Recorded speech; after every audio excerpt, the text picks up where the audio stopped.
A escola, além de ser a mais cara, é também uma das mais antigas da história. Localizada na Suíça, ficou conhecida como a Escola Real por ser uma escola-castelo da dinastia familiar local. O campus do Instituto Le Rosey se assemelha a um resort de luxo e conta com 2 residências, a de verão e também a de inverno, com aulas adaptadas para cada uma dessas épocas do ano. Além da Suíça, a escola conta com um campus na França. Entre os ex-alunos, há membros da realeza, políticos e executivos de grandes empresas. O primeiro ano letivo foi em 1880 e agora, quase 150 anos depois, a Le Rosey é a escola mais cara do mundo. Para se ter uma noção, quem quiser ter a experiência de estudar neste castelo terá de investir aproximadamente $132 mil por ano de estudo. E só para constar, a escola oferece programas acadêmicos para estrangeiros. PNC News. Informação que gera valor.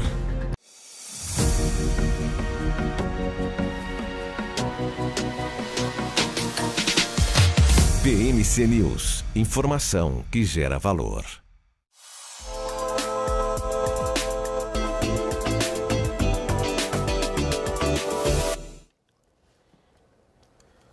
Olá, muito boa tarde, seja bem-vindo ao BMC Market dessa quarta-feira. Hoje é dia 8 de novembro de 2023.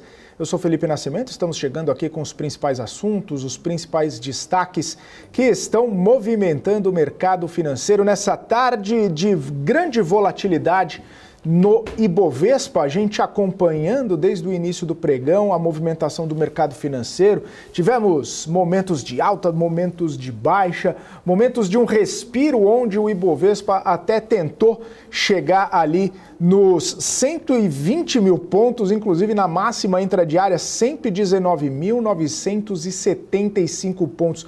Faltou isso, faltou um pouquinho para a gente conseguir chegar novamente aos 120 mil pontos, mas acabou o fôlego, acabou o combustível, acabou o petróleo. Não, o petróleo está só em baixa nesse momento, mas acabou o fôlego do Ibovespa, que agora opera a 118.553 pontos, justamente nesse dia de bastante volatilidade, onde a gente viu os ativos que mais puxam o Ibovespa operando principalmente num patamar negativo, sustentado por Petrobras, com uma queda bastante importante, mais de 2%, e a Vale, que estava até num movimento um pouco mais otimista, voltou e veio para o patamar negativo, ficou no 0 a 0 e agora cai 0,09%.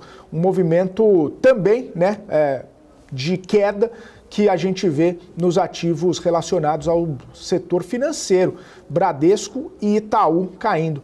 Diferentemente do que acontecia ontem, quando a gente até comentava que apenas o Banco do Brasil estava no patamar negativo, enquanto havia um ânimo bastante grande até para Itaú e para Bradesco, hoje ao contrário, Itaú e Bradesco caem e Banco do Brasil, o único ativo do setor financeiro, pelo menos dentre os grandes bancos, que sobe, é o único ativo que sobe. A gente vê uma movimentação bastante forte no Ibovespa, principalmente pelo fato de que o cenário internacional também não está muito confiável, não está muito fácil de monitorar.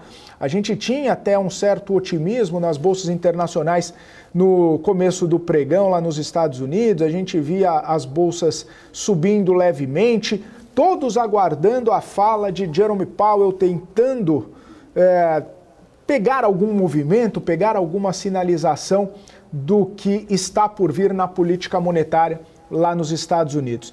Jerome Powell falou por volta das 11h15 da manhã, fez um discurso até rápido, sem abrir espaço para perguntas e também sem mencionar a política monetária. Falou apenas do trabalho do Federal Reserve e comentou, inclusive, que por mais dados, por mais meios que o Federal Reserve tenha para fazer projeções econômicas e projeções dos dados, está muito complicado, está muito difícil de prever os cenários, porque as coisas acabam se movimentando com muita rapidez, com muita volatilidade, com muitas mudanças, inclusive, de um cenário hoje para amanhã e para depois de amanhã, e por isso também que está complicado de traçar esses cenários. Inclusive ele falou que os próprios economistas, né, do Banco Central americano estão encontrando algumas dificuldades para fazer essas projeções, traçar esses cenários com fidelidade, com tranquilidade e até mesmo com uma precisão bastante grande.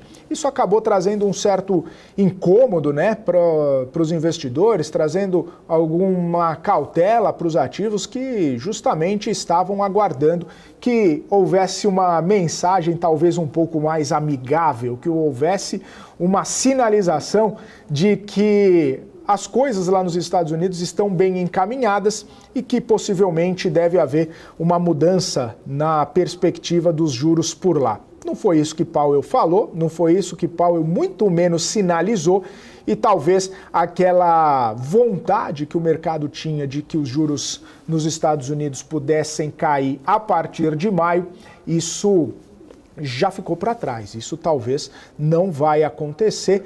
Os atores do mercado já precificando novamente que se houver uma queda de juro no primeiro semestre, isso vai acontecer no último mês do semestre, sim, lá no mês de junho. Então, essas mudanças, essas oscilações, todas essas questões que estão acontecendo ao redor do mundo acabam impactando de alguma forma aqui o nosso Bovespa e o humor também dos próprios investidores. Além disso, quando a gente fala do cenário internacional, a gente também acaba trazendo para o cenário doméstico, porque por aqui as coisas também não estão muito encaminhadas, principalmente num ponto crucial que é a meta fiscal. Muita queda de braço entre a ala política e a ala econômica do governo, a ala econômica tentando segurar, né, as rédeas da situação, deixar o déficit zerado no ano que vem, a meta de déficit zero no ano que vem,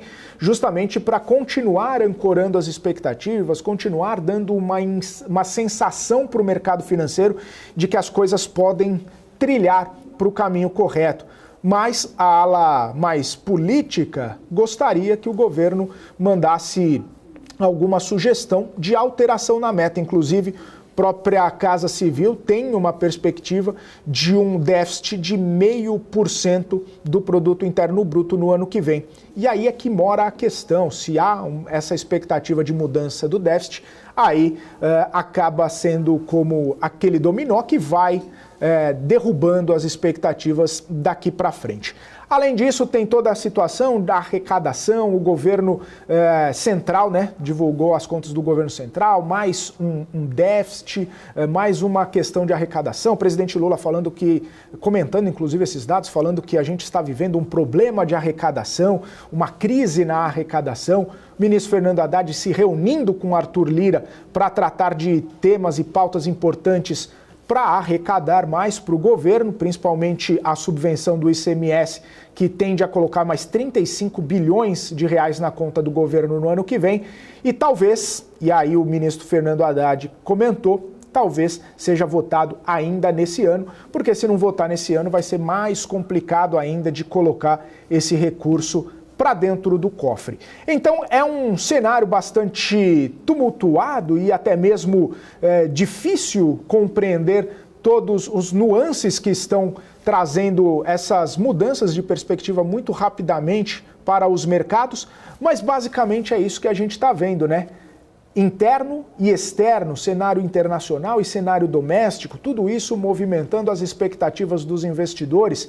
E claro, no meio desse imbróglio todo que a gente está comentando, a gente ainda tem uma temporada de resultados com centenas de empresas divulgando seus números até o fim do mês. Ou seja, a gente ainda tem muita coisa para debater e para discutir. Se o cenário macro acaba trazendo algum tipo de pé atrás ou algum tipo de incerteza, o cenário micro vai trazendo talvez algumas certezas para os investidores de determinadas empresas.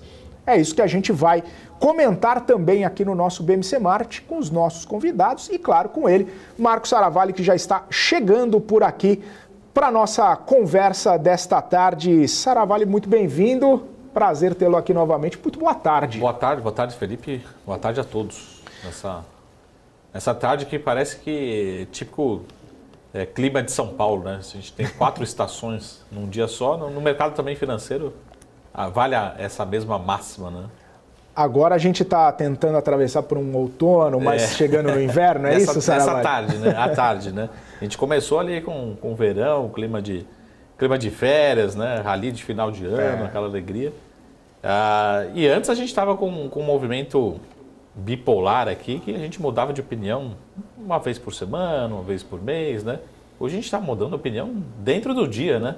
A gente começou com o dia animar, né? Vamos continuar. Ontem, quanto foi? Magazine Luiza subiu 23%. 23%. Hoje abriu de novo, falando, não, agora não vai parar mais. Subiu 14% ao longo do pregão, né? Todos os ativos aí alavancados, todos os ativos que estão passando por alguma dificuldade, que sofreram muito. Então era basicamente isso. Hoje pela manhã era assim, Marco, é só pegar uma lista, né, de IPOs, de ações dos últimos 12 meses, 24 meses. Quanto mais caiu, né? Caiu 50%, coloca na lista. Caiu 80%, coloca na lista. Caiu 90%, coloca na lista. E agora essas ações poderiam se recuperar até um efeito matemático, né? Poderiam subir 10%, 15%, 20%. A gente ficou muito animado com a Magazine Luiza ontem e vários ativos. Isso vai ser daqui até o final do ano, né? E mudou muito rápido essa percepção dentro do mesmo pregão, né? E agora, nesse momento de Fala Memórias, a gente está ou estamos na mínima do dia ou próximo da mínima do dia, né? Revertendo essa tendência. Bem próximo da mínima próximo, do dia. Né? Não chegou na mínima, mas está quase lá. Estamos 200 pontos da mínima do dia. Vamos esperar até o final Quem sabe? do marketing. Não é algo que gostaríamos de ver. Então, de um lado, a gente tem, lógico, a pressão daquilo que também se valorizou muito e vem se desvalorizando. A Petrobras é um dos destaques negativos, não tem algum grande movimento de realização de lucros aqui, mas é uma tendência também que vai puxando o Ibovespa para baixo, até por conta do petróleo, né? Eu acho que provavelmente a OPEP, nesse exato momento, está entendendo o que poderia ser feito para recuperar o preço do petróleo, pelo menos ali mais próximo dos $90. Né? Isso eu estou falando da OPEP, né? Provavelmente está discutindo isso. No lado da demanda, acho que os grandes catalisadores de curto prazo mostram que a demanda continua muito fraca, a gente pode ter uma fraqueza de alguns players, né? E isso se traduz numa pressão menor e aí também todo o efeito geopolítico tem trazido também impactos relativamente moderados, né, no preço do petróleo no mercado internacional. Então é natural a gente ver não só Petrobras, outras ações voltando. No acumulado do ano continua com um retorno muito forte, espetacular também, é natural a gente acompanhar alguma realização de lucros em Petrobras, né, que acaba puxando um índice um pouco para baixo, né? Mas como um todo, principalmente ali depois das falas um pouco mais duras do Jeremy Powell, lembrando que como a gente não tem agora, a reunião já passou semana passada e essas falas começam a ter um peso muito grande, depois da fala um pouco mais dura, trouxe mais volatilidade lá fora, né? A gente consegue ver até por alguns indicadores, como o próprio VIX, né? O indicador de volatilidade implícita nos Estados Unidos, reverteu muito rápido, né? Voltou a subir, trouxe oscilação e incerteza para o mundo todo e aqui não foi diferente. Então, nosso Ibovespa vai voltando para algo muito próximo da mínima do dia, né? De outro lado, a gente tem, de fato, alguns resultados muito bons, né, que a gente vai discutir aqui daqui a pouquinho, talvez no terceiro e último bloco, mas resultados muito bons e algumas poucas exceções de decepção, né? Já que tem algumas empresas que tivemos bons anos, né, de 2021 e 2022, isso dificulta a base fica mais forte e são anos mais modestos, né? Mas a gente tem, de certa forma, as empresas com expansão de receita, com uma boa geração de caixa, né, com um bom patamar de margens. Agora, o que me espanta, até só para uma pergunta aqui possível que o Felipe vai fazer, eu já falo que não sei a resposta, né? Como eu falo desse mundo bipolar que a gente está vivendo, assim, mudamos a opinião rapidamente dentro do dia. Me chama muito a atenção o setor de proteínas, né? O setor de proteínas ontem era o queridinho, hoje decepção, amanhã volta a ser queridinho, né? Mas uma mudança muito rápida, assim, não estou falando de oscilações de 1% para cima, no dia seguinte 1% para cima, não, hoje é o destaque de alta, amanhã é o destaque de baixo, né? Por que a opinião está mudando tão rápido assim em alguns setores, né? E aí eu deixo para você que está no seu profit aí, acompanhar muito mais o trade, a movimentação, o fluxo, né, de investidores, mas essa é a sensação que eu tenho. Por isso que dentro de todo esse cenário é melhor ter aquilo que seja mais previsível, né? Que você pode acertar muito, mas também em 2 dias você pode errar completamente, né? Pega a oscilação, como você falou, da Magazine Luiza, entre a máxima e a mínima, dentro de um dia você pode ganhar 20%, como também você pode facilmente perder 15%. Né? E assim também tem sido não só Magazine Luiza, Proteínas, essa mudança drástica de opinião tem sido muito rápida, né, dentro desse mês de novembro. Ô Saravalli, isso incomoda porque a gente está acostumado a ver isso, e pelo menos se acostumou a ver isso em ações mais voláteis como o próprio varejo, que a gente tem oscilações muito fortes, né, e um range muito grande ali entre as cotações, e por conta também, né, de mudança na curva de juros, mudança de perspectiva fiscal, mudança de repente, o próprio setor, né, regulações do setor, competitividade, né, concorrência e tudo mais. Isso acaba afetando de alguma forma o setor varejista. Mas no setor de proteína, você falou que não sabe a resposta, eu também não sei, mas eu estou tentando colocar um ponto aqui que isso acaba trazendo, de repente, um incômodo para o investidor, pensando assim, poxa, está atingindo outros setores essa volatilidade, essa, de repente, falta de previsibilidade de um setor. Porque, ok, entrar num movimento de queda e você ter uma queda de 1% hoje, 2% amanhã, 0,5%, e assim sucessivamente engatar uma queda, né? Tudo bem, é algo que acontece no mercado, de repente um ciclo e tudo mais. Mas quedas sucessivas ou uma queda muito forte, depois uma amplitude muito alta muito forte de alta, acaba tirando até a concentração do investidor quando vai analisar determinado papel, né? E causa um certo incômodo, né? Se a gente for traduzir ali no conceito de beta, né? Assim, qual que é a agressividade das empresas? É lógico que ninguém mede em um mês, né? Em uma semana, esse conceito. Mas esses dados, né? Esses ruídos, né? Esses outliers, né? Uma volatilidade maior, provavelmente algumas ações que não são ou não deveriam ser, o business não é tão agressivo assim, mas as ações estão sendo em bolsa, né? Então isso é mais um movimento, quando a gente for fazer alguma análise estatística em relação a 2023, que mostra também o nível, a percepção de risco, né? Então, quando a gente olhar e falar assim, pô, mas será que compensou o risco investir em ações? Não é só as ações subiram ou caíram, não. Mas qual que é a volatilidade? Né? O quanto tem de volatilidade, de oscilação dentro dessas ações ao longo dos dias. Né? Então a gente está mudando muito rápido. É lógico que no Brasil a gente tem uma condicionante adicional, que é toda a questão de incerteza fiscal.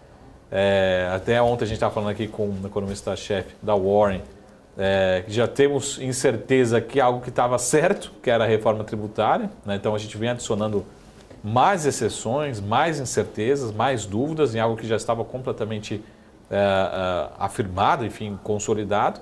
Imagina em algo que não está consolidado, que é a parte fiscal, que é realmente em relação ao compromisso fiscal. E é lógico que acho que talvez hoje pode seja uma cereja no bolo, mas volta também o presidente a falar em relação à situação fiscal de que os resultados não têm sido bons. Né? E quando vem o presidente falar assim, pô, estamos passando por uma crise de arrecadação, acho que talvez tenha sido essas palavras que ele utilizou, não só nós, né, você investidor, mercado financeiro, mas como é que fica a percepção do governador, como é que fica a percepção do município. O ano que vem a gente tem eleições municipais, né? E a gente está falando que talvez possa chegar menos para o governador, para, né, o prefeito no ano que vem, traz talvez até um ambiente político com possível aumento de ruído após esses números também da arrecadação. Né? Então eu acho que é uma soma de fatores. Talvez não seja o principal assunto que traz essa volatilidade do nosso Ibovespa hoje, nessa quarta-feira, mas com certeza adiciona maior risco, né? E mais oscilação, ou seja, oscilação dentro do mesmo dia, mais incerteza. Né? Para quem gosta de analisar gráficos, né? os candles, né? Imagina um candle de uma ação hoje, né? Que ele vai muito para cima, vai muito para baixo, o quanto que teve investidor ou vai ter investidor aí que talvez acerte muito bem, mas também compre lá no começo do pregão e agora à tarde com essa realização muito forte, esse movimento de percepção de risco muito forte. Então, esse é o cenário. Né? Então, dia sim, falamos aqui de rally de final de ano. Dia não, a gente fala, né, continuamos aí com os mesmos desafios. Né? o rally do final do ano encontrou um banco de areia, Saravalli, ficou atolado lá. Eu costumo dizer também que, para quem estava aqui no final de semana, né, muita gente foi lá na Fórmula 1 para bater suas fotos, né? Choveu de gente no timeline, viu, tem uma parte grande ali. Tive a impressão que só eu não fui. São Paulo inteira se mudou para... Nunca tinha ido para a Zona Sul, chegou lá e falou, caramba, aqui que é Interlagos, né? Mas imagina talvez uma pista de Fórmula 1, enfim, uma pista que não exatamente é uma reta só, né? Então, mas é isso. A gente, sexta-feira passada, a gente está achando que ia ser uma reta só, novembro, né? Quando chega segunda-feira, fala, opa, tem uma curva. Aí vem uma terça, a gente fala, não, é uma reta. Aí na quarta a gente fala, talvez venham mais curvas, né? E quando é curva, a gente tem que tirar um pouco o pé do acelerador antes, né? Também não adianta você chegar acelerando a curva que você vai capotar. Então acho que é um pouco essa percepção, né? Para quem veio animado ali na sexta-feira passada, achou que novembro ia ser uma reta só, né? É lógico que a gente tem dias como ontem que eles mostram que é possível. Mas o mês de novembro promete não ser uma reta só, né? Esse circuito aí, não existe circuito de Fórmula 1 nenhum no lugar do mundo. Mesmo que seja oval, ele, né? Parece, mas não é. Né? Não é. Por isso que tem que ter o copiloto alertando para os perigos à frente. E esse é o recado que eu deixo. Não adianta acelerar muito se você tem a possibilidade de uma curva à frente, né? E também não adianta pisar no freio no meio da curva que você vai girar. Ô Saravalli, você comentou, e aí eu queria trazer essa discussão aqui sobre Magazine Luiza, né? Sobre essa amplitude toda, sobre essa volatilidade toda. E aparentemente o papel estava indo muito bem, o otimismo dos investidores estava indo muito bem até determinado momento do pregão, quando começou a circular uma notícia que não foi confirmada, pelo menos até agora, de que talvez a Magazine Luiza estaria de olho, ou estaria em contato com bancos para fazer um follow-on. Um follow-on grande, de 4 bilhões de reais. Isso certamente é uma notícia que causa um ruído, mas sem nenhum tipo de confirmação até agora. Não teve fato relevante, não teve a companhia indo a público para falar a respeito, apenas uma especulação em alguns grupos de redes sociais. E aí impede, ou de repente tira o ímpeto de uma alta muito forte, ou de uma recuperação da própria empresa, que a gente viu desde ontem, que você muito bem comentou, 23%, hoje já subia praticamente 15%, entrou em leilão algumas vezes, ou seja, um ruído ali, que não se sabe se é fato ou não, tirando essa possibilidade de recuperação da empresa. Os investidores ficam muito cautelosos com essas coisas, né, Saravalli? Qualquer tipo de movimentação, qualquer tipo de ruído que possa impedir uma melhora no ambiente, a gente já fica com o pé atrás, né? A gente, eu digo os investidores, né? Já ficam com, opa, será que chegou mesmo essa recuperação? Será que isso não pode comprometer os ativos lá na frente? Uma diluição seria ruim num momento desse? Já começa 1000 coisas passando na cabeça, né? Várias ações, né? Não só Magazine Luiza, mas vamos pegar várias. Até acho que o paralelo que a gente tem mais próximo nesse ano 2023 é as Casas Bahia, né? A antiga Via Varejo. E aí a gente começa a ter aquela que eu falei para vocês, fazendo um paralelo em relação ao Excel, né? Aquela famosa referência circular que você não sabe de onde que dá a fórmula, quem que está puxando quem, né? Na fórmula no Excel. Mas vamos pegar o seguinte, a gente começa a ter, provavelmente, não que seja as companhias necessariamente precisem de um aumento de capital, mas dentro desse cenário que a gente está vivendo, as companhias, é o famoso assim, quem tem caixa é rei, né? O famoso cash is king. As companhias que estão desalavancadas estão passando por momentos muito mais confortáveis nesse cenário que a gente está vivendo. Como as companhias, principalmente de varejo, estão consumindo mais caixa, né, é natural em algum momento precisarem de algum aumento de capital, né? Também se for fazer uma emissão de dívida, pode já também estar muito perto dos seus limites aí de alavancagem, né? Então as companhias ficam meio que A contra B, B contra A. Então no sentido assim, a gente tem interesse de aumentar o capital, por exemplo, a R$1? Não. Mas se for a R$2, podemos conversar com um banco de investimento para fazer sentido, ver se faz sentido ir para R$3, a gente acha que fica mais... Por que isso? Porque quanto maior o preço, né, você tem um maior aumento financeiro, né, dessa arrecadação. Você emite a mesma quantidade de ações, acaba trazendo um volume maior, né? Então fica essa percepção. Aconteceu já com algumas outras empresas listadas, que ela fala assim, Marco, eu tenho interesse em fazer aumento de capital, mas não nesse preço, R$2. Se for para 4, talvez a gente faça um aumento de capital. Então talvez, com essa alta de ontem, a companhia talvez, se a gente tiver mais 1, 2, 3 dias assim, a gente liga para o banco de investimento e faça realmente sentido, né, fazer esse aumento de capital, né? Agora, somente com o balanço trimestral que a gente vai entender, realmente é preciso, é necessário, vai antecipar, vai trazer mais conforto, no momento agora, o preço é ideal? Não, é uma necessidade, fica essa preocupação, né? Então, se a companhia tem necessidade, ou fica aquela preocupação, não, está muito alavancada, pode ser ter uma insolvência, algum problema de liquidez, né? Então, o mercado sempre querendo olhar a notícia negativa, a notícia positiva. Mas, eu acho que se a gente tiver um ambiente um pouco de menor aversão a risco, principalmente de janeiro para frente, tá? Mas novembro e dezembro, a gente vai ver, acho que várias empresas tentando voltar com os seus processos aí de follow-on, de aumento de capital. Porque tem muita empresa, não que esteja extremamente alavancada, mas seria melhor se tivesse numa estrutura de capital mais confortável, tá? Então, o caso da Magazine Luiza, acho que deve ser relativamente parecido. Eu sei que tem muita gente que vai discordar dessa opinião, mas acho que tem algumas semelhanças com o varejo como um todo, né? Não chega, lógico, ao extremo como foi a Casas Bahia, mas talvez essa necessidade de capital aconteça no varejo como um todo, essa preocupação em relação a esse movimento, né? Então, a companhia provavelmente já ligou para o banco de investimento e falou assim, se continuar mais próximo desse preço, a gente, beleza, segue para frente, mas se não continuar, a gente volta. E aí fica aquela percepção, né, de referência circular. Então quer dizer que você falou com o banco, quer dizer que está precisando do recurso. Então está precisando do recurso, quer dizer que tem possibilidade de insolvência, a ação vai cair novamente, né? E devolve a alta.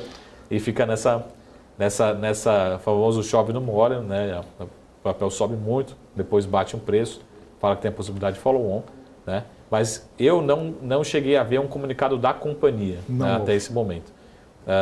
Mas o que é o famoso... Aqui o bom do marketing é que a gente usa e abusa de todas as frases, né, os chavões, né? Mas é o famoso pau que bate em Chico, bate em Francisco. Isso aconteceu com Casas Bahia via varejo, outros cases, né? Vamos aqui isolar da Madeira, que ninguém quer isso, que acho que também não é isolado. Mas a gente teve o caso da Starbucks aqui recentemente, que não deixa de ser também varejo, consumo, né? Então, por que não aconteceu na Via Varejo? Porque talvez, né, será que precisa na Magazine Luiza nesse momento?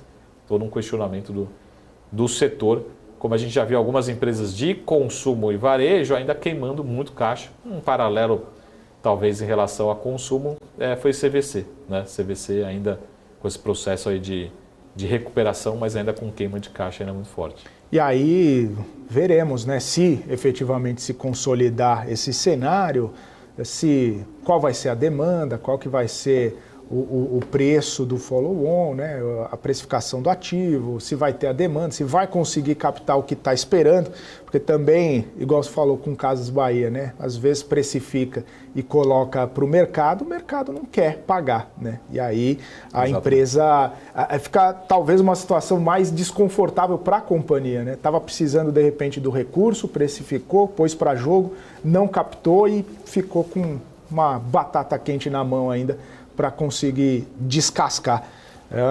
Tem que ver os desdobramentos de tudo isso, Saravalli, antes, evidentemente, de termos qualquer posicionamento. Você falou que não viu, né, nenhum posicionamento, efetivamente não teve até agora nenhum posicionamento do Magazine Luiza por enquanto, e nesse momento, olha só, caindo 1,13%, R$ 1,75. Para a gente lembrar, ontem fechou exatamente em R$ 1,77, exatamente onde encerrou ontem, está nesse momento. E aí a gente vendo essa movimentação de Magazine Luiza, que chegou hoje, inclusive, a trabalhar em R$ 2,02. Até este momento foi muito fácil de visualizar no gráfico toda essa movimentação. Assim que começou a circular, né, essa notícia, a gente viu os investidores se desfazendo de muitas das suas ações.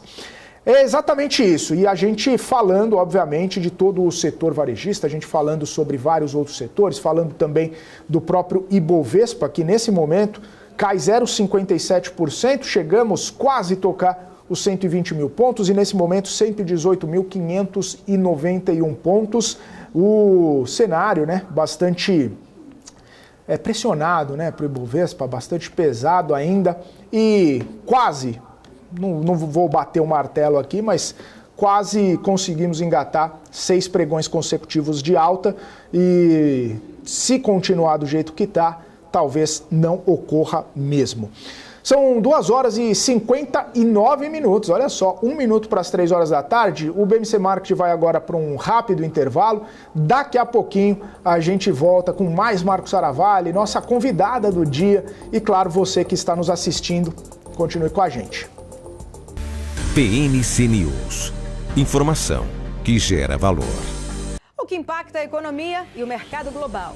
Aqui no BMC News você acompanha em tempo real a abertura do mercado e todas as movimentações do mundo dos investimentos. Notícias acompanhadas de opiniões de grandes especialistas para ajudar você na melhor tomada de decisão na hora de investir. Eu, Paula Moraes, estarei com você de segunda a sexta às 9h30 da manhã no BMC News. BMC News. Informação que gera valor.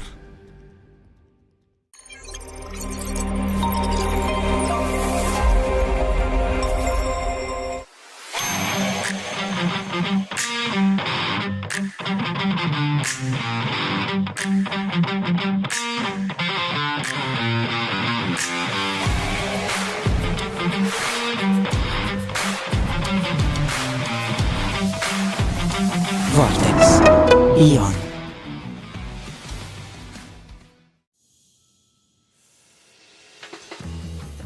Eu sempre busquei a excelência. Para mim, dar o máximo é o mínimo. Poder contar com quem me entende. Tá aí uma coisa essencial para o meu sucesso. Aqui a gente encara seus desafios como se fossem nossos. A excelência do BTG está em cada detalhe que faz sentido para você.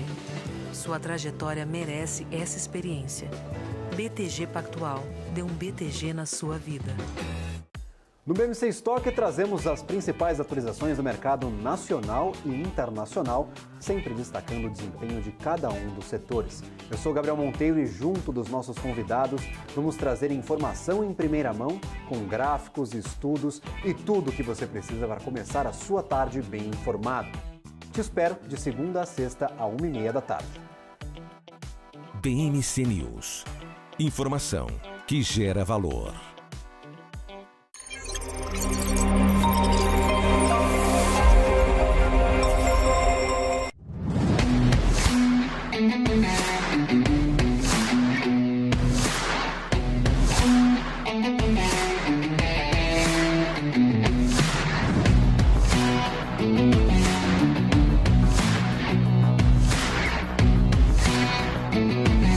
Vortex. Ion. BMC News. Informação que gera valor.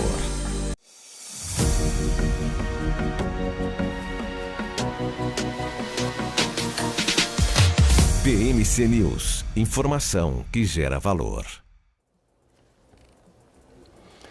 Muito bem, estamos de volta aqui na nossa programação BMC Market ao vivo, são 3 horas e 2 minutos e já chamar para a nossa conversa, nossa convidada dessa quarta-feira, Larissa Quaresma, analista da Empíricos. Larissa, bem-vinda aqui ao BMC Market, muito boa tarde para você. Boa tarde, Felipe, boa tarde, Marco, boa tarde, ouvintes, um prazer estar aqui mais uma vez. Prazer é todo nosso.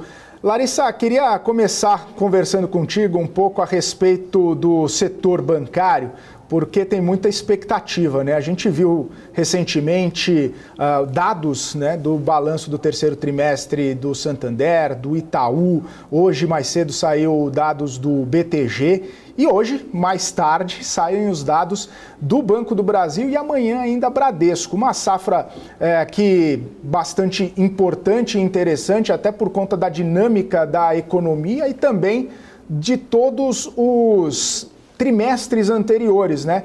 Crise de crédito, taxa de juros mais alta, uma série de questões que estão impactando os bancos como inadimplência. Eu queria entender um pouco da sua visão mais geral, mais abrangente sobre essa temporada de balanços, especificamente para os bancos.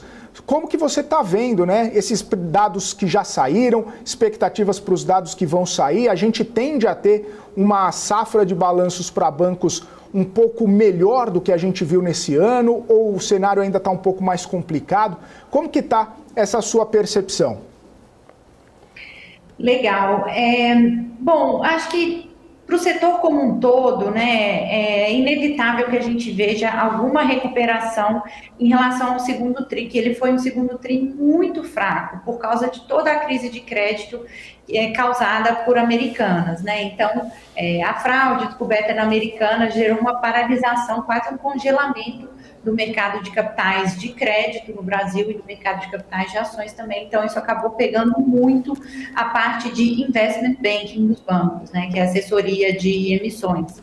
E isso somado à inadimplência alta que já vinha prejudicando os resultados dos bancos há vários trimestres. Então, em relação a esse segundo TRI, que foi muito ruim, a gente já esperava e continua esperando para os próximos uma melhora, né? Agora, dito isso, essa melhora, ela deve acontecer para todos. Agora, a gente continua a ver uma distância muito grande entre quem pilotou bem esse ciclo de crédito nos últimos 2 anos e quem não pilotou bem, porque os resultados eles estão sendo colhidos agora, né, nesse ano. Então, aqui vou contrastar o resultado de Santander com os resultados de Itaú e BTG Pactual, né. Então, assim, Santander, a gente viu uma melhora em relação ao segundo TRI, uma melhora na parte de serviços, uma melhora na inadimplência, inclusive, que começou a cair para o Santander, que foi uma ótima notícia, uma surpresa boa, mas, por outro lado, as outras linhas, elas continuam muito fracas e a inadimplência ainda está num patamar muito alto, no caso do Santander. Então, assim, por exemplo, quando a gente pega o chamado margem com o mercado, que é o resultado da tesouraria do banco, né, aquela mesa institucional que fica comprando e vendendo câmbio, renda fixa, ações, dólar, ainda está entregando um prejuízo muito alto, de 800 milhões de reais por trimestre. Então, isso pesa muito, isso machuca muito o resultado do banco, porque essa linha de negócio, né, é uma linha de negócio que ela vem limpa, você já tem os traders ali contratados, então, se ela gerar um lucro, isso é muito positivo para a rentabilidade, mas se ela gerar um prejuízo, ela acaba machucando muito também. Então, do lado negativo, a gente teve Santander até o momento. No espectro positivo, eu colocaria por hora o Itaú e o BTG Pactual. O Itaú, ele, apesar de ter mantido a inadimplência de 90 dias estável, né, ou seja, o índice de calotes a mais de 90 dias, aqueles empréstimos que estão há mais de 3 meses sem pagar, que é a principal métrica que a gente usa para avaliar a saúde da carteira de crédito, para o Itaú esse indicador ficou estável, mas o calote entre 15 dias e 90 dias, ele começou a cair. Então, isso é um indicador antecedente que contrata uma queda nas provisões, não só nesse trimestre de agora, que ele divulgou, mas também de forma mais forte a partir do quarto tri.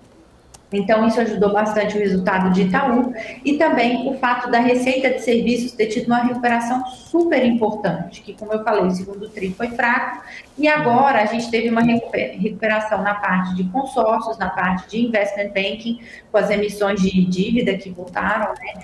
E a parte de seguros, que ajudou bastante. Então, Itaú foi um destaque positivo, com uma rentabilidade alta e ainda crescendo, 21% versus 11% do Santander, né, que eu acho que eu até vim aqui na BMC semana passada comentar o de Santander, e acho que um segundo ponto positivo foi o BTG. Aqui, fazendo o disclaimer, né, o parênteses de que a gente é do Grupo Empíricos, que é uma controlada do BTG Pactual, então pode ter um conflito de interesse nessa análise, mas como a gente já recomendava as ações antes da aquisição pelo BTG e a gente continua recomendando, então a gente cobre, né? Foi um resultado espetacular, foi divulgado hoje de manhã com uma melhora de rentabilidade muito mais intensa do que a gente esperava um ROI entre 22% e 23% e veio um ROI de 23,2%, e esse ganho de rentabilidade ele veio apesar da desaceleração dessa parte de tesouraria, que foi o que foi muito fraco no Santander, 800 milhões de prejuízo, no caso do Itaú ela foi ok, 715 milhões de lucro, e no caso do BTG foi um pouquinho mais de 1 bi de lucro, e no relativo você fala assim, nossa, uau, muito bom, mas o BTG ele é tão bom nessa parte de tesouraria que esse foi um trimestre mais fraco, né? Ele já chegou a entregar quase 2 bi. E mesmo assim, outras áreas compensaram, que foi a recuperação justamente do Investment Bank, como foi o caso do Itaú também, e a parte de Consumer Bank, né? O banco de varejo que continua captando muito forte, uma captação líquida muito forte, o que traz aí um ganho de receita. E como o BTG ele está com uma diretriz, né, de manter o headcount estável, a despesa dele ficou estável enquanto as receitas cresceram quase 20% na comparação anual. Então, isso gerou uma alavancagem operacional, um ganho de rentabilidade muito interessante. Maravilha. Ô Larissa, muito boa tarde. Só para continuar as devidas provocações, os números assim são bem aproximados, né? Não necessariamente reais, né? Ou seja, não exatamente os números exatos. Mas se eu pegar o Santander, temos de ROI, tá? Pegar o Santander que faz 13%, 14% de ROI, eles estão no mesmo segmento, né? Lógico que cada um atua, um tem mais seguro, um é mais varejo, um é mais IB, enfim. Mas o BTG faz 10% a mais de ROI no mesmo segmento, ou seja, a pergunta é, e a gente também tem o Itaú fazendo 20%, 21%. A minha pergunta o que, por exemplo, o Itaú, né? Será que o Itaú está sabendo conceder melhor crédito? Será que por não ter tanto crédito assim, o BTG está sendo melhor? Ou será que o Santander está errando nas concessões de crédito? Deveria ser mais conservador? Enfim, a pergunta é tão simples quanto essa. Assim, o que tem essa discrepância tão grande que são empresas, de certa forma, do mesmo segmento, né? Mas que entregam rentabilidades tão diferentes, né? Assim, para explicar um pouco para os nossos ouvintes aqui, espectadores, um pouco da diferença, talvez, da atuação, mas por que talvez Itaú e BTG estão fazendo tão melhor, ainda não saiu o Bradesco, enfim, mas por que tamanha diferença? Estou falando de uma diferença de talvez 10% de rentabilidade sobre o patrimônio de um banco para o outro, né?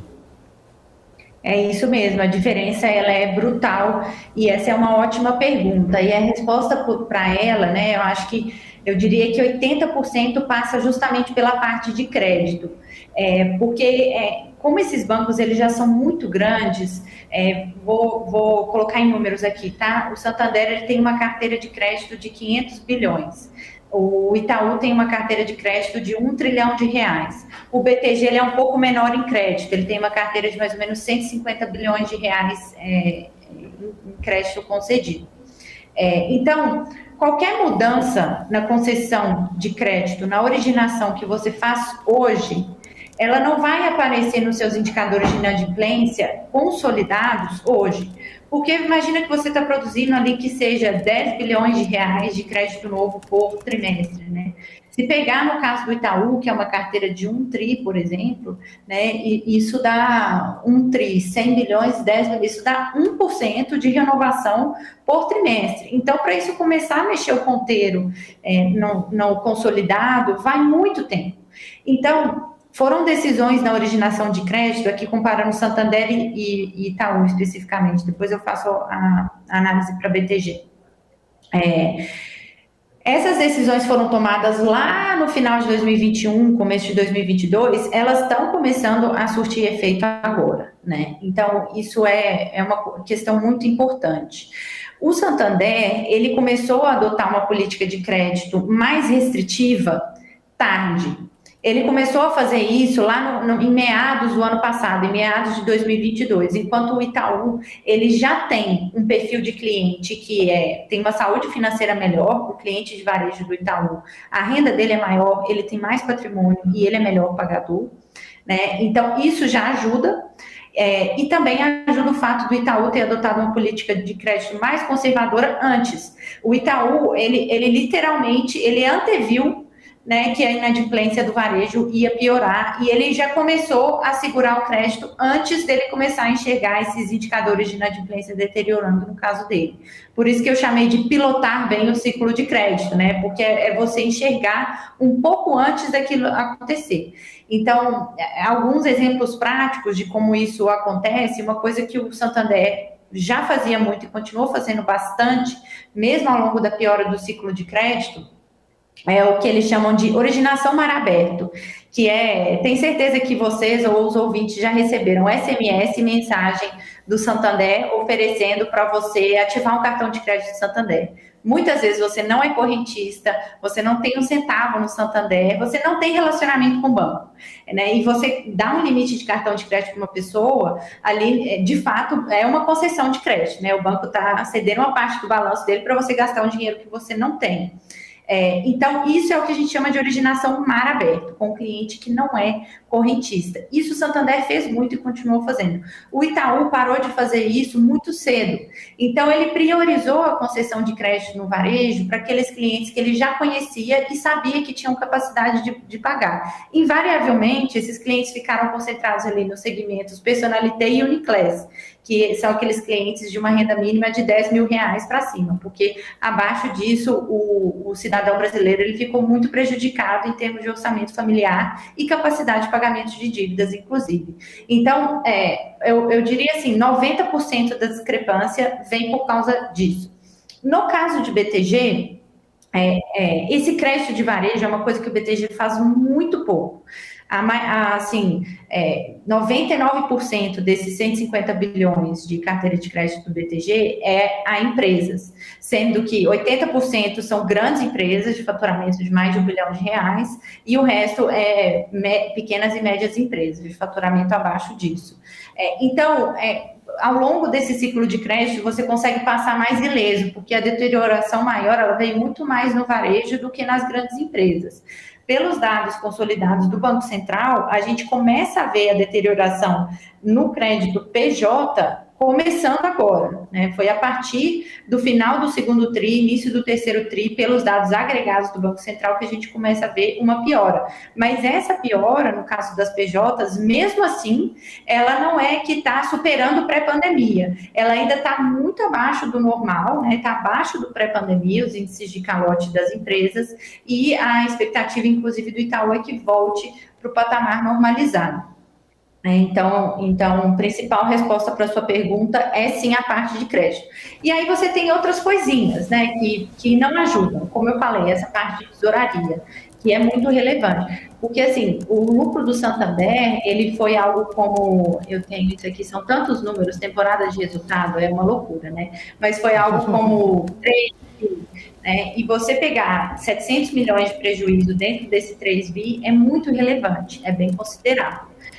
Então, e no caso de BTG, por exemplo, né, que deu um lucro aí no trimestre de 2,7 bi, uma parte muito relevante veio positivo da tesouraria dele também. Então, eu acho que os outros 10% da minha resposta está nessa parte de tesouraria, porque com o mercado difícil não é trivial, né, se torna um pouco mais complexo de você gerar resultado ali fazendo operações em mesa de negociação. Então, esse seria o outro 10% da minha resposta. Boa. Ô Larissa, e aí, né, tem o próximo ponto. O Saravalli trouxe muito bem, né, essa discrepância, essa diferença entre as empresas que a gente já sabe do resultado. A gente tem agora Banco do Brasil e Bradesco, muito provavelmente também um pouco mais discrepante. O Bradesco vem, né, de algumas decisões equivocadas também que a gente vem comentando ao longo dos últimos trimestres, né, principalmente na concessão de crédito. Possivelmente o foco dos analistas no resultado de amanhã vai ser talvez no incremento, numa melhora nessas condições de crédito, numa melhora desses números, qualidade dos ativos? O que tem que se procurar nesse resultado do Bradesco para entender um pouco dessa dinâmica, se está melhorando, se está no mesmo patamar dos outros trimestres, se a empresa está trazendo alguma perspectiva de melhora? Qual seria, né, esse ajuste, esse número, essa procura aí para conseguir entender um pouco melhor das perspectivas para o Bradesco também? Perfeitamente. A gente espera sim que o Bradesco ele continue nesse grupo dos que performam pior em termos de resultado. Banco do Brasil, eu espero que fique no meio do caminho, mais próximo dos melhores do que dos piores. Mas no caso do Bradesco, o ponto de atenção número 1 nesse resultado é o índice de inadimplência, que a gente está num ponto de virada do ciclo, né? A gente deveria começar a ver esse índice de inadimplência estável ou caindo, de preferência caindo, como foi a gente viu no caso de Santander. Então, esse é o ponto de atenção número 1.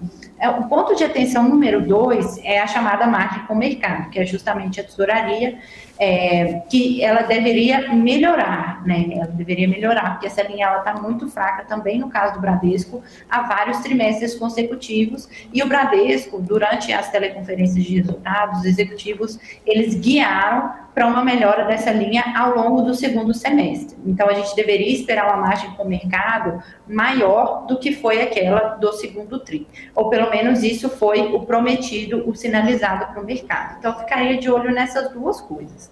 Agora, mesmo assumindo que tenha uma melhora muito grande nessas duas linhas, a gente acha difícil aqui do nosso lado que seja suficiente para levar o ROI de volta para aqueles 17%, 18%. Né? A casa dos 20% para o Bradesco, eu acho que está bem longe ainda, eu acho que não é uma coisa para a gente esperar no curto prazo, mas para a gente ver uma melhora de ROI significativa acima desses 11, né, low teens, que a gente viu no segundo tri, eu precisaria de mais, né, de uma melhora muito mais intensa do que eu acredito que vai acontecer nesse terceiro trimestre. Tá? E por que isso? Né? Por que a gente acha isso? Porque o Bradesco, diferente do Itaú e do próprio BTG, o público dele é bem o público classe C, D e E. O público dele está até um pouquinho abaixo do público do Santander, né? É aquela classe média-baixa brasileira que não foi ainda para os bancos digitais.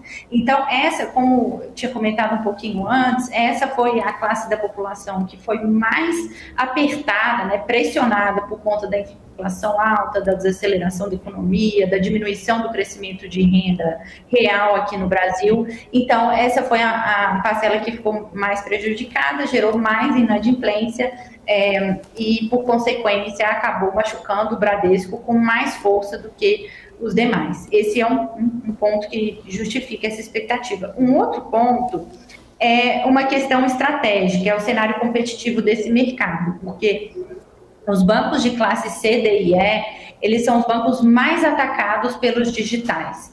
Porque esse é o cliente que geralmente está mais insatisfeito, que geralmente aceita um nível de serviço menor, compatível com os bancos digitais e que, portanto, está disposto a trocar de relacionamento bancário, né? Então, você vê aí, Banco Inter, Itaú, PicPay, continuam a todo vapor atacando esse público, né? É um público jovem, um público de renda menor. Então, além dessa questão conjuntural de inadimplência das classes mais baixas, a gente tem toda a questão competitiva, que ela é estrutural, e no caso de Bradesco é a nossa grande dúvida em relação à tese de investimentos, né? É isso que nos impede, apesar do valuation muito barato, de recomendar essa ação aos nossos assinantes, porque a gente tem uma preocupação realmente mais profunda em relação a vamos chamar de perpetuidade, né? O quanto o cliente dela está salvaguardado ali dentro do ecossistema dela. Boa, Larissa, deixa eu só fazer uma última provocação aqui do meu lado. É lógico que você já fez o devido disclaimer, né? Mas eu vou deixar a provocação acreditando que talvez os melhores traders do Brasil, entre os três grandes bancos aí, né? Santander, Itaú e BTG, que já divulgaram resultados, estejam no BTG, né? Já que o BTG entregou quase 1/3 do lucro dele veio da tesouraria, né? Mas a pergunta, a provocação é o seguinte: será que nos próximos trimestres a tesouraria pode começar a contribuir positivamente? Como que a gente consegue ter uma expectativa no sentido assim, olhando para o BTG, Itaú particularmente, mas principalmente o BTG, até onde poderia ir esse ROI do BTG, tudo mais constante, né? Sem colocar na conta o mercado de capitais recuperando as emissões, enfim, porque é um número muito forte que até ultrapassa a rentabilidade do Itaú, que talvez seja a grande referência do mercado, né? Então, assim, será que dá para a gente perpetuar um ROI de BTG nessa casa de 23%, 24%, esperar ao longo dos próximos trimestres? Ou tem um efeito grande da tesouraria que tem, de certa forma, alguma imprevisibilidade, né, nesse número em si? Legal. Bom, assim, do lado da tesouraria, imprevisibilidade por imprevisibilidade foi o que já teve no terceiro TRI, que fez o resultado da tesouraria ser 33% menor na comparação trimestral. E o que foi essa imprevisibilidade? Foi essa abertura, né, essa empinada da curva de juros americana, com a taxa de 10 anos saindo de 4% para 5%, que foi uma coisa brutal para qualquer book de renda fixa de qualquer lugar, né, seja investidor institucional ou pessoa física. Então, assim, se a gente vê essa tesouraria se normalizando, isso por si só já deveria apontar para um ROI mais alto. Agora, concordo com você que não é prudente como investidor a gente contar com isso. Porque, como você muito bem colocou, essa é uma linha muito volátil, né? Se aquela equipe ali de traders fez uma aposta errada, ela vai estar na conta negativa do trade e vai perder dinheiro. Então, pois bem, vamos assumir que vai ficar mais ou menos nesse patamar a tesouraria. O guidance do banco, o que eles divulgaram lá no encontro com investidores que eles fizeram em março, de que o ROI desse ano, de 2023 fechado, já deveria ficar acima do ROI de 2022, que foi de 20,9%. Se a gente pegar os 9 meses de 2023, já está acima de 22%, ou seja, se a gente vê um ROI igual ao do terceiro TRI no quarto TRI, ele já vai estar acima do que foi o guidance que ele deu.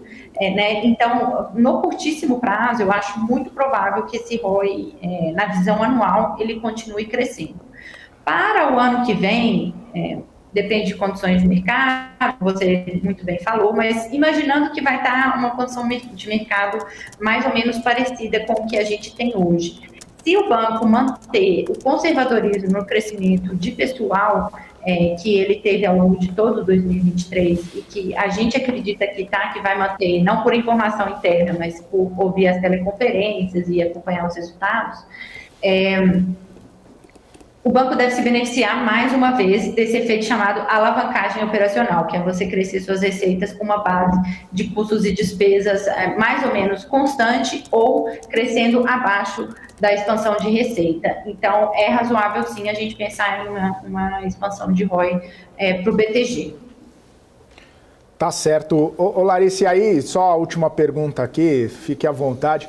A gente já pode colocar o BTG, então, na lista dos bancões da Bolsa de Valores, porque tem aquelas segmentações, né? Com esse retorno, com esses resultados, a gente já pode colocá-lo ali, já pode colocar na minha lista do bancão aqui também? Então, é curioso, né? Porque em termos de lucro, bom, assim, vamos colocar aqui um lucro anualizado aí do BTG entre 10 e 13 bi, né? Dependendo aí se é um ano bom, um ano ruim. Mas com a estrutura que ele tem hoje, ele consegue fazer entre 10 e 13 bi por ano. Se a gente pegar esse número pro Itaú, é algo como 35 bi por ano. Né? E de onde vem essa diferença de volume? Ela vem muito do crédito, né? Porque como a gente comparou no início, a carteira de crédito do Itaú é 10 vezes a carteira de crédito do BTG. Então, eu acho que para colocar o BTG nessa categoria de bancão, eu precisaria ver uma atividade de crédito maior, mais capilar, inclusive no varejo, né? Cartão de crédito imobiliário, veículo, que de todas essas linhas que eu falei agora, o BTG só tem o cartão de crédito, a única linha de crédito de pessoa física que tem no banco hoje, né? O resto todas são linhas de atacado. Então, para eu imaginar a BTG nessa liga dos bancões, eu precisaria ver uma carteira de crédito maior, principalmente no varejo. Boa. Bom, Larissa, só para complementar uma última pergunta, prometo. A gente falou muito foram sobre... 3 últimas perguntas. É aquela famosa saideira, né? O que existe depois da saideira? Mais uma pergunta. Larissa, a gente falou Santander, Itaú, Bradesco, enfim, Banco Brasil e BTG, mas eu queria saber, aproveitar também a sua opinião, expertise em bancos médios, né? Já que o BTG deixou de ser banco médio, mas o que é banco médio? A gente tem alguns bancos médios listados em bolsa.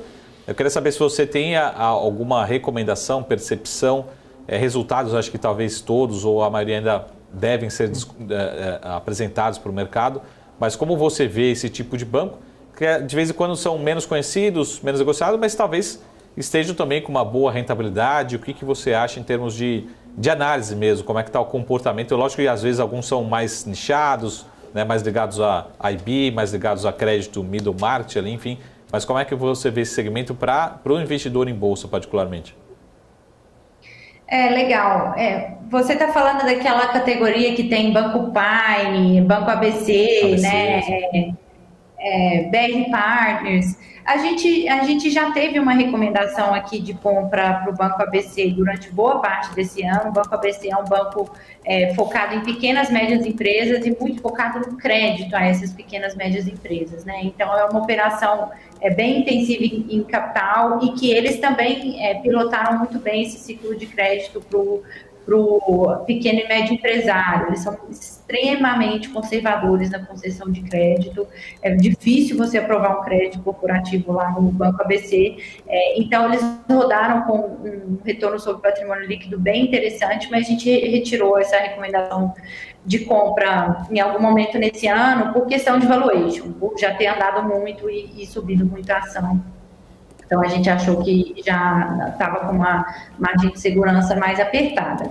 O que a gente gosta do setor financeiro de médio, mas que não é banco, assim, quer dizer, tem a licença de banco, né, mas não tem como um foco da crédito, é o BR Partners, que ele é muito mais ligado a essa questão do financial deepening, da atividade de mercado de capitais, do que a parte de crédito em si. Inadimplência é uma coisa que nem faz diferença para a BR Partners, porque ela não carrega o crédito no balanço dela, né? Ela ajuda empresas a se fundirem umas com as outras, a emitirem dívida no mercado de capitais, e desde o IPO a companhia vem diversificando as linhas de receita dela para incluir serviços bem interessantes como hedge de câmbio para empresas que têm dívida em moeda estrangeira, uma tesouraria, uma empresa de commodity que precisa de um hedge, de uma soja, de um açúcar, esse tipo de serviço para média empresa, e até ultimamente, desde o IPO, tem subido um pouquinho para pegar aquelas grandes empresas que não são gigantescas.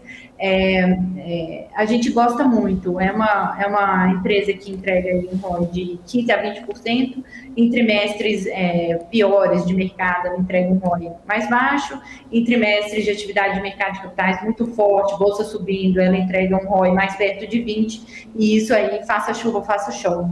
Opa, faça sol é ótimo, faça sol.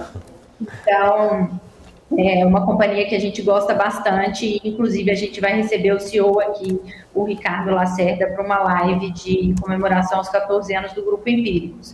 A gente vai entrevistar ele sobre, né, as perspectivas da companhia e tudo mais. Então, é uma outra que a gente gosta e não tem um valuation tão caro assim, né? Negocia algo com 15 vezes lucro, não menos, umas 12 vezes lucro para o ano que vem, com um ROI de 15% a 20% recorrente. Então, a gente gosta muito desse case. Maravilha. Larissa, agradeço muito sua participação. Já foram todas as últimas perguntas que a gente queria fazer. Obrigado, volte mais vezes, viu? Uma ótima quarta-feira para você. Até uma próxima. Contem conosco. Um prazer estar aqui. Um abraço.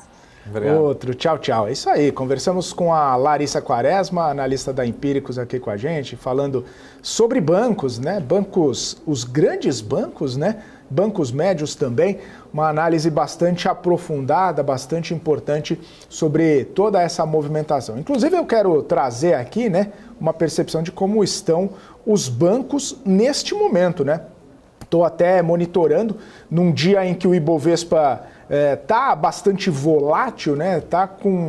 Tava em alta, passou por uma queda até um pouquinho mais acentuada, 0,5% de queda, agora já cai apenas 0,15%, retomou os 119 mil pontos, né, num movimento, numa tentativa de respiro dessa grande volatilidade, mas o que a gente percebe hoje, os bancos estão operando nesse sentido.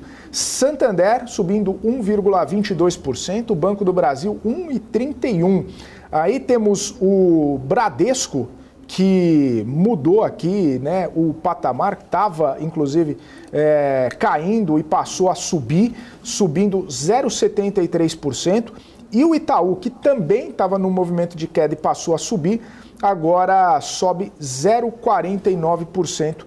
O Itaú. É interessante essa movimentação do setor financeiro, né, do setor bancário, que está às voltas aí dos resultados, principalmente os grandes bancos, né? Comentamos, sai o Santander, sai o Bradesco, sai o Itaú, e hoje sai Banco do Brasil depois do fechamento do mercado. Amanhã saem os números do Bradesco, logo após o fechamento do mercado. E talvez essa movimentação dos bancos, né, passando do patamar negativo para o patamar positivo, acabe ajudando o Ibovespa nesse movimento, né, de retomar os 119 mil pontos e tentar, talvez, fechar num patamar positivo, sexto pregão consecutivo de alta, isso, claro, se o Ibovespa finalizar no patamar positivo. Enquanto isso, a gente segue monitorando, segue de olho aqui em todas as movimentações do mercado, apenas trazendo a complementação da informação que a gente trouxe recentemente a respeito de Magazine Luiza. A empresa negou qualquer tipo de possibilidade de follow-on nesse momento. Foi procurada e ela negou para o broadcast que esteja em processo de follow-on. Pelo menos fica o posicionamento oficial da companhia e, claro, a gente trazendo aqui todos os lados para vocês que nos acompanham. 3h35, vai para o rápido intervalo agora, fique com a gente. PNC News. Informação que gera valor. O que acontece no mercado financeiro no Brasil e no mundo está na BMC News. São 24 horas de programação para ajudar o investidor na melhor tomada de decisão. Independência e jornalismo sério. Não estamos plugados em nenhuma instituição financeira. Isso nos dá liberdade de levar a informação sem nenhum viés, sem conflitos de interesse.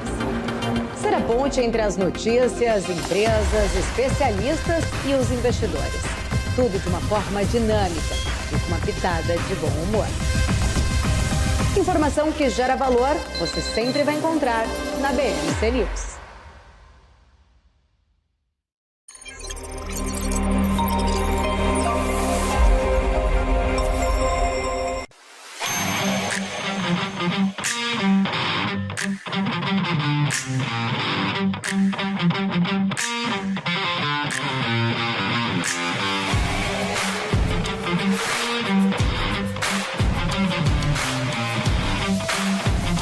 Vortex Beyond. As empresas que fazem parte do seu dia a dia estão em uma das maiores bolsas do mundo, a Nasdaq. E a boa notícia é que você pode investir nessas empresas diretamente pela Avenue, sua corretora nos Estados Unidos. Com os dados das ações dos Estados Unidos fornecidos pela Nasdaq em tempo real, o cliente Avenue pode acessar diretamente as maiores bolsas do mercado americano. Entre neste mercado de tecnologia e inovação. Acesse avenue.com.br/Nasdaq e seja bem-vindo ao mercado global. A Pado traz soluções de segurança e tecnologia se reinventando diariamente, proporcionando experiências inovadoras. Uma empresa totalmente brasileira, feita por brasileiros, que não tem medo de mudar. Mudamos para questionar e transformar. estamos sempre em busca do novo. Um novo lugar, um novo jeito de evoluir, uma nova porta para abrir e ampliar horizontes. Pados, garantindo a sua segurança. PMC News. Informação que gera valor.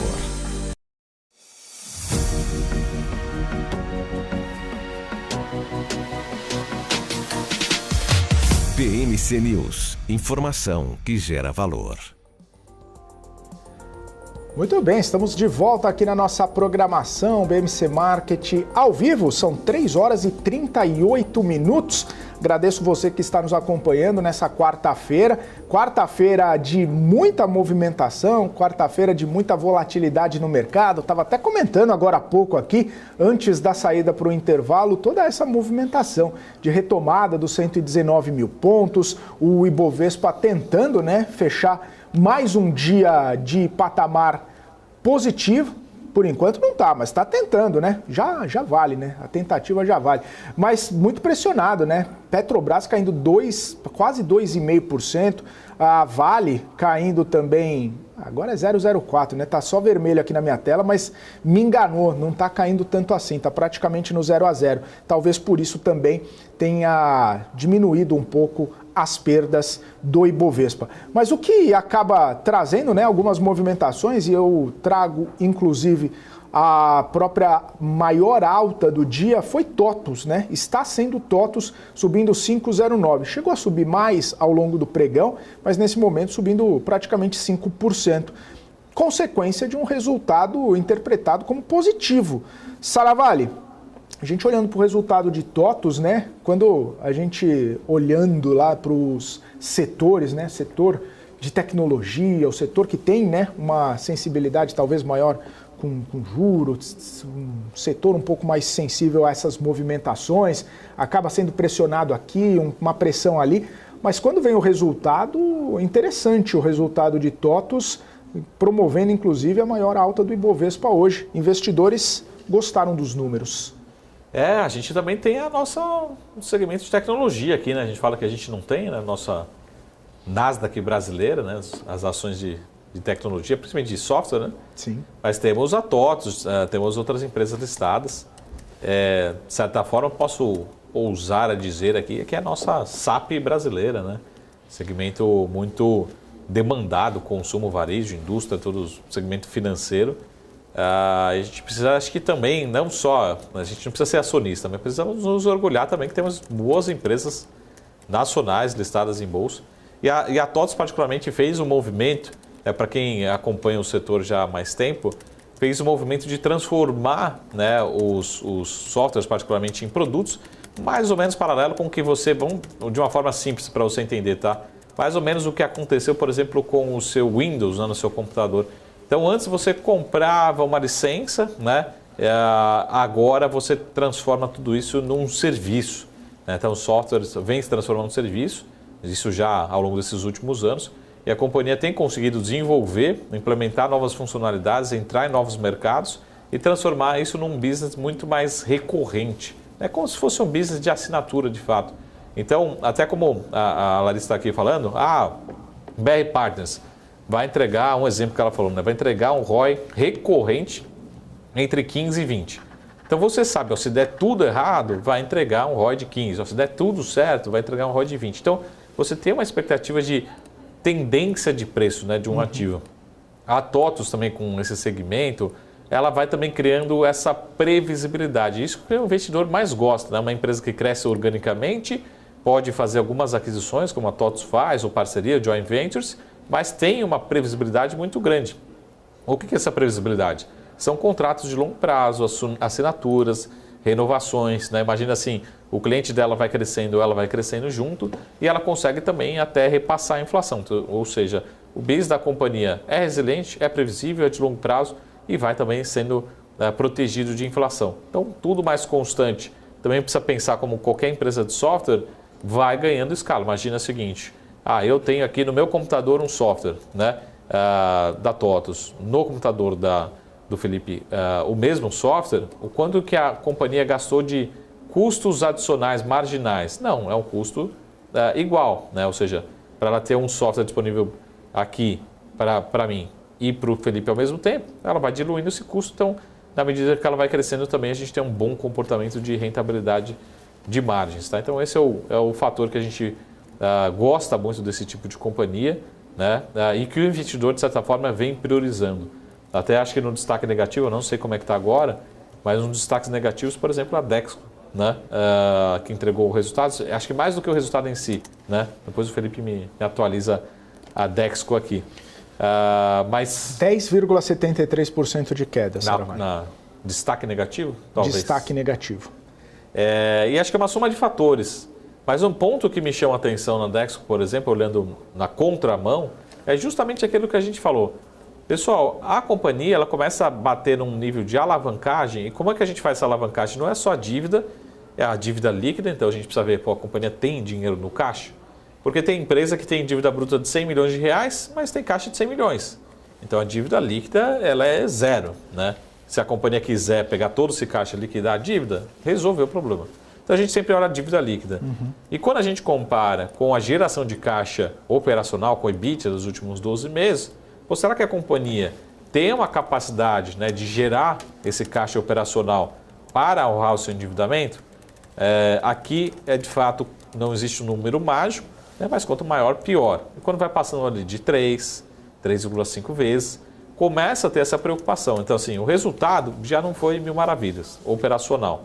Mas quando a gente começa a ver que isso também se traduz em maior alavancagem financeira, a gente fala, a memória fechou em quase 3,5 vezes a alavancagem da Dexco, volta essa preocupação, né? Porque a gente está vivendo num mundo de juros ainda muito altos, né? Não resolvemos o problema de juros em nenhum lugar do mundo, né? Continua a inflação muito alta, possibilidade de crescimento econômico menor, seja aqui no Brasil, seja nos Estados Unidos, seja ao redor do mundo, e com algumas empresas se alavancando, né? Ou se alavancando em relação à sua geração de caixa.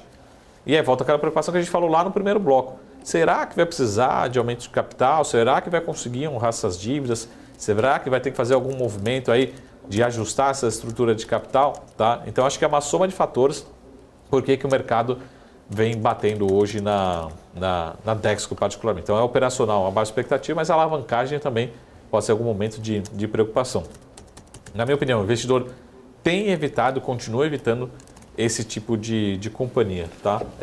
Só para deixar, acho que um último assunto que a gente não comentou hoje, que está totalmente fora do radar, é uma small cap, é um IPO recente. Eu só lembrei desse assunto para falei, preciso comentar.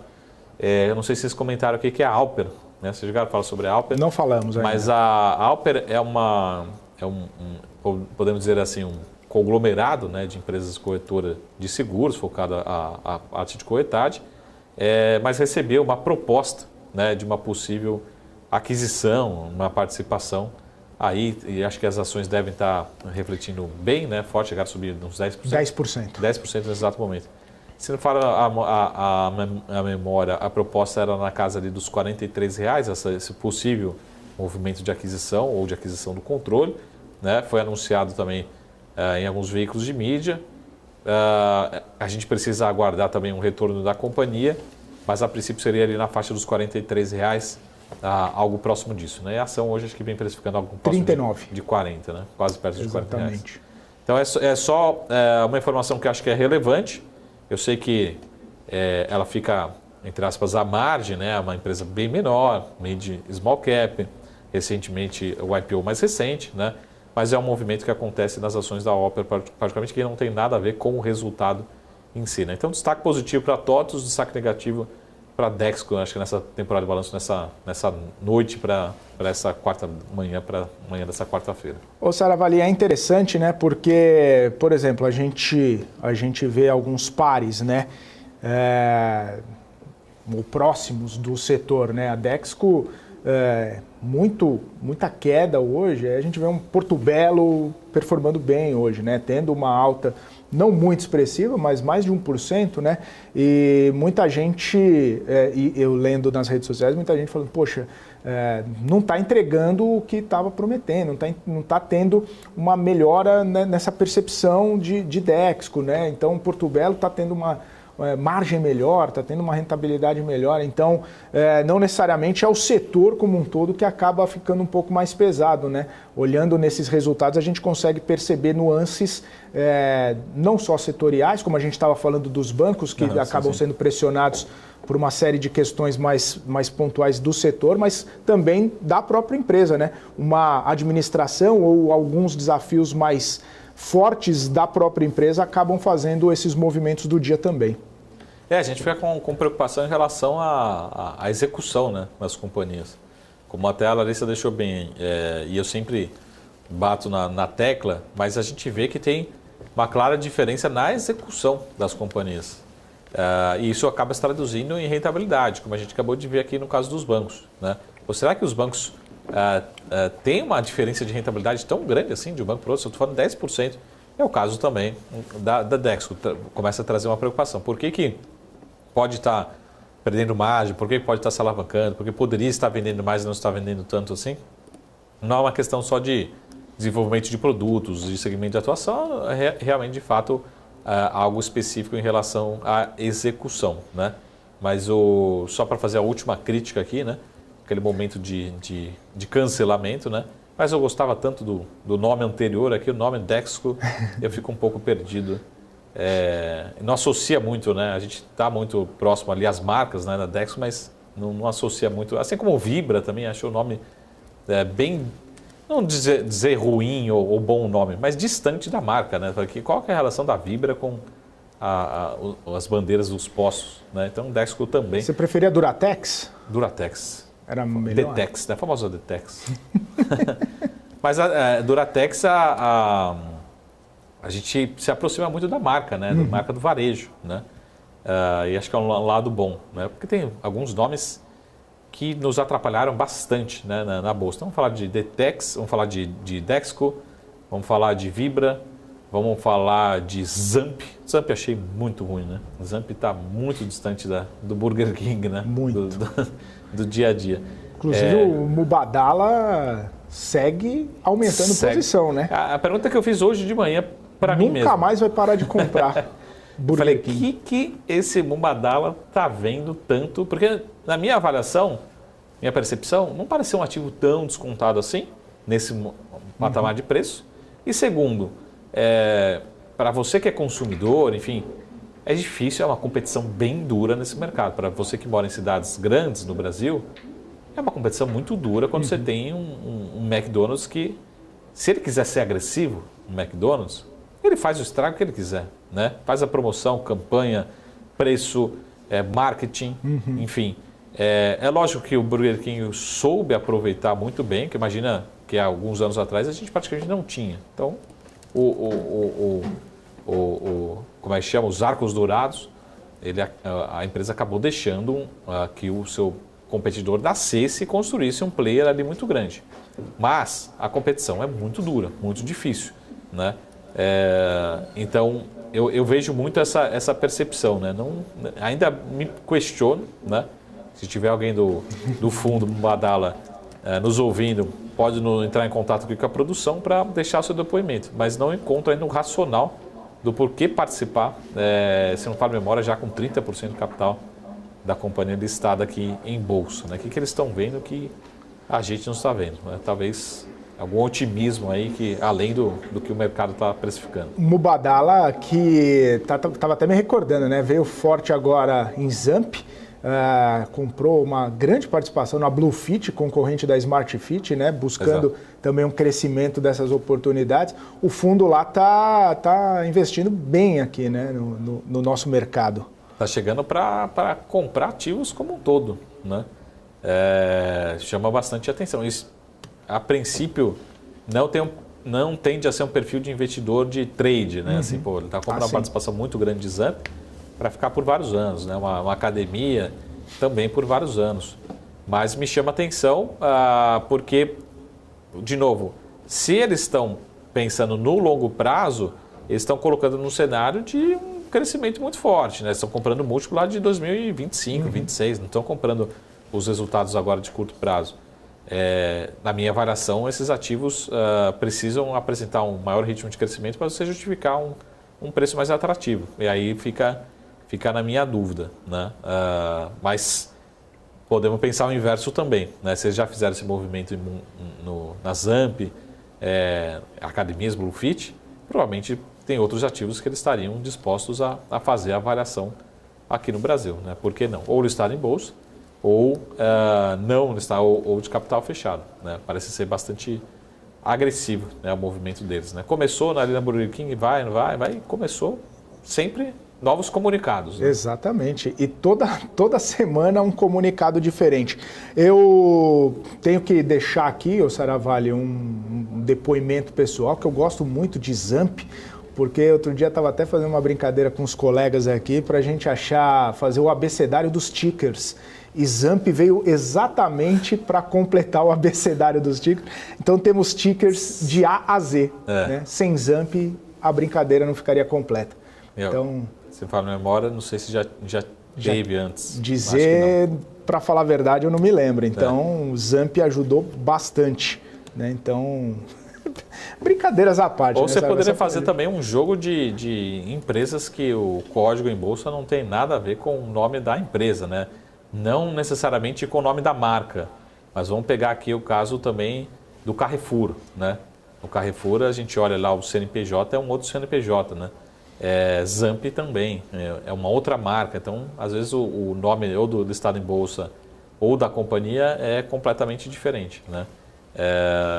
Mas acho que a gente tem, de fato, empresas com todas as letras. Eu já fiz esse exercício, Saravalli. Vou colocar nas redes sociais esse final de semana. Coloca o desafio. O desafio de... Faz assim, Saravalli. Puxa lá na sua rede social, fala assim... 3... tickers com o alfabeto, eu começo A. E aí vai embora. 3 empresas com... vamos chegar... 2 empresas vai com cada letra. Eu começo, Ambipar. Não, brincadeira. Deixa isso para outra conversa. Saravalli, a gente está na reta final aqui. Deixa as considerações finais para essa quarta-feira e dia muito importante. Não é porque é dia de jogo de futebol, é porque tem muita coisa acontecendo no nosso Ibovespa. Será que a gente vai conseguir fechar no patamar positivo? Será que vai fechar no patamar negativo? Deixa as considerações finais. Vamos fazer uma última... Não chega a ser uma consideração final, mas uma última provocação que eu deixei lá à tarde no Twitter, só para a gente lembrar hoje que a Bicom estamos 3% positivo. É isso, né? Na gasolina, 3% positivo. Certamente... Vem redução por aí. Não estou colocando, mas nas próximos entrevistados aqui no Marketing Economistas, com certeza essa será uma das principais perguntas, né? Se o possível redução está no preço. Com certeza não está no preço daquela projeção lá do Itaú BBA que aumentou a projeção da inflação para 4,9% nesse ano. Mas esse é o recado, né? O mercado, principalmente B3 e Bovespa, tem mudado muito rápido de opinião. Eu acho ainda que talvez a gente tenha mais surpresas positivas daqui até o final do ano do que negativas, no sentido que, né, o mercado precificou muito bem o payroll, talvez a gente tenha mais sucessão, e quanto mais esse tipo de notícia, né, de uma atividade econômica nos Estados Unidos um pouco mais fraca, o mercado vai continuar lendo que existe a possibilidade da queda de juros, talvez ali do primeiro, segundo trimestre de 2024. Isso tem ditado o tom ao redor do mundo e o Ibovespa vem acompanhando, tá? Então é importante deixar no radar, né? Não acho que seja o momento de colocar o beta extremamente agressivo, mas comece a colocar no radar aquelas ações que sofreram muito, aquelas ações que tenham mais dependência do Brasil, de uma taxa de juros mais baixa, né? Que possam ter uma boa geração de caixa em 2024, né? Que possam estar excessivamente descontadas, né, no radar. Né? Isso o investidor vai tirando um pouco de peso ali também, uma questão de movimento de rotação de setores, tirando um pouco de peso de commodities, né, já que a gente tem uma boa valorização ao longo do ano, começando a olhar para setores aí que ficaram para trás, né? Empresas ligadas à economia local. Mas ao mesmo tempo são ações, na maior parte das vezes, empresas bastante alavancadas, ou seja, que tem um risco ainda de execução bastante alto. Então esse é o recado, e a gente vai terminando aí na semana que vem a temporada de balanço, mas temos ao longo dos próximos 4, 5 dias aí uma temporada muito grande, né, muito ativa de resultados. Né? Então esse é esse é o recado, né? Esperamos que o mercado precifique ainda mais notícias positivas, né? Tentando ler, né? Até na fala do Haddad, né? Tentando comprar, dar algum voto de confiança, mas acho que o mercado vai continuar se precificando, né? Um cenário um pouco mais otimista aqui para os ativos de risco daqui até o final do ano. Vamos ver, né, Saravalho? Vamos ver se o rally sai ou se fica atolado no meio do banco de areia, né? Como falamos no primeiro bloco. E se a meta fica também. Se a meta ficar, já é um bom caminho andado, diga-se de passagem. Até amanhã, Saravalho. Boa tarde. Um abraço para você. Um abraço. Obrigado Tchau. pela presença, obrigado pela participação. Todos os dias, Marcos Saravalho, grande Marcos Saravalho aqui com a gente no nosso BMC Market. E claro, obrigado você que esteve com a gente aqui ao longo do nosso BMC Market de mais essa quarta-feira. Obrigado pela audiência, obrigado pela companhia. Você fica agora com o closing, chegando aí para fechar o mercado, Maurílio Goldner, também a Isabela Takaki. Grandes informações aqui para vocês ficarem sempre muito bem informados. Então, eu volto amanhã, claro, sempre aqui na Pay TV, também no nosso canal do YouTube, no Profit da Nelogica e sempre no nosso portal que você consegue acessar lá em bmcnews.com.br. Mais uma vez, obrigado. Eu volto amanhã a partir das 2:30 da tarde. Um forte abraço. Tchau, tchau.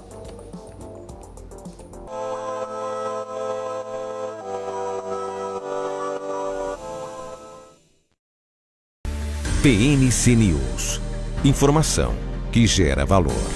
Todas as quintas-feiras você tem um encontro marcado com Money Report, um programa com 3 convidados especiais que vão discutir temas relacionados ao mundo dos negócios, economia e política. Enfim,